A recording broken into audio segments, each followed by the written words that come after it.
I might be wrong about this, so correct me if I'm wrong, but I got this impression from something you said earlier that you might still be maintaining a little bit of a blind spot and giving religion a free ride in an area that I don't think they really deserve. You made the statement that murder was worse, that the second thing worse than murder would be molested. When someone's killed, they may suffer for an hour, but someone who's molested will suffer the rest of their life.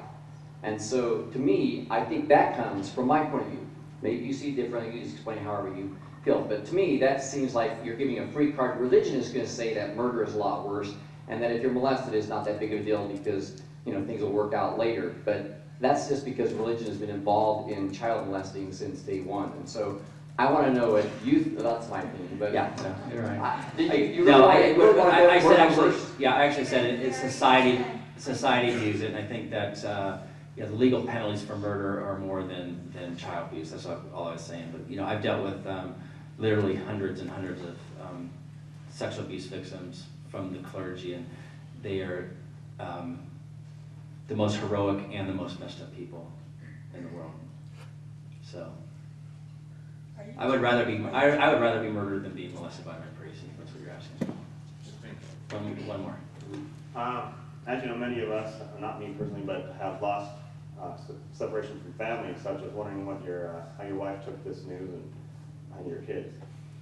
My wife, who's a mother of 4 boys, became a much more quickly and with a lot more anger an atheist. She was raised a Catholic, which I wasn't, and she thought that she was been told for all her life what a sinner she was, and how the priest should be worshipped and everything else. And when I'd come home from work and tell her what was going on, she's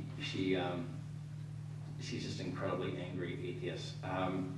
My kids, I have sort of 2 sets of kids. We had 2 kids, and then waited, and because we couldn't stand to have any more. And then when they grew up a little bit, we had 2 more. And so the older set of kids.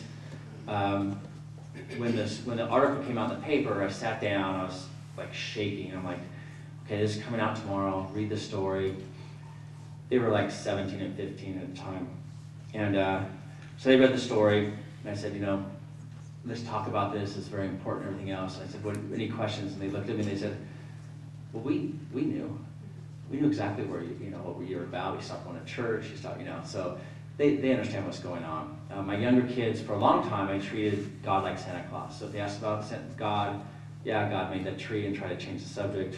But eventually, I grew much more comfortable in that my non-belief in God was right. And so, while not shoving it down their throats, this is what I believe.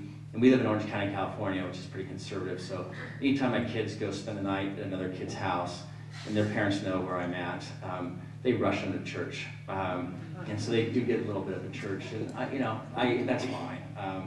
I won't take them to Catholic church because I think that's dangerous, but if they want to go to some other church, that's fine. So anyway, thank you very much for having me.